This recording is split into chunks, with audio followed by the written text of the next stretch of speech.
పురాతన కాలపు నాగరికతలో అద్భుతమైనటువంటి సాంకేతిక పరిజ్ఞానం ఉంది. అద్భుతమైన తెలివితేటలున్నాయి. అద్భుతమైనటువంటి వాస్తు ఉంది. అద్భుతమైనటువంటి నగర నిర్మాణ నైపుణ్యం ఉంది అన్నటువంటిది చరిత్ర చెప్తుంది. కానీ ఆ చరిత్రని వక్రీకరించి అందులో కావాల్సినవి మాత్రం అంటే పబ్లిక్‌లో యాక్టివేట్ లేదా పబ్లిక్‌కి ఇన్ఫర్మేషన్ ఇచ్చేది పక్కకు పోయి వక్రీకరించేది మాత్రమే రాసుకొచ్చి పాఠ్య పుస్తకాలను పక్కకి మళ్లించేశారు. ప్రస్తుతం అయితే చరిత్ర కొత్త పుంతలు తొక్కుతున్నటువంటి విషయాలు బయటికి తెచ్చే ప్రయత్నం చేస్తున్నారు. గుజరాత్‌లో ఏదైతే లోతల్ ప్రాంతంలో ఇండస్ వ్యాలీ సివిలైజేషన్ బయటపడిందో అక్కడ 4500 ఏళ్ల క్రితం ఉన్నటువంటిది.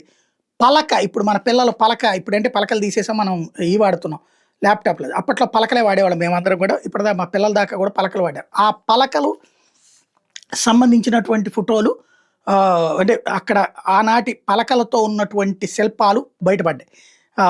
ఆ రోజుల్లో ఉన్నటువంటిది వాడారు అన్నటువంటిది. అదే కాకుండా డ్రైనేజ్ సిస్టమ్ ఆ రోజుల్లోనే అద్భుతంగా ఉంది. ఊళ్ళో ఉన్నటువంటి డ్రైనేజ్ అంతా కూడా బయటికి వెళ్ళేటటువంటిది అన్నటువంటి విషయం కూడా తాజాగా బయటపడింది.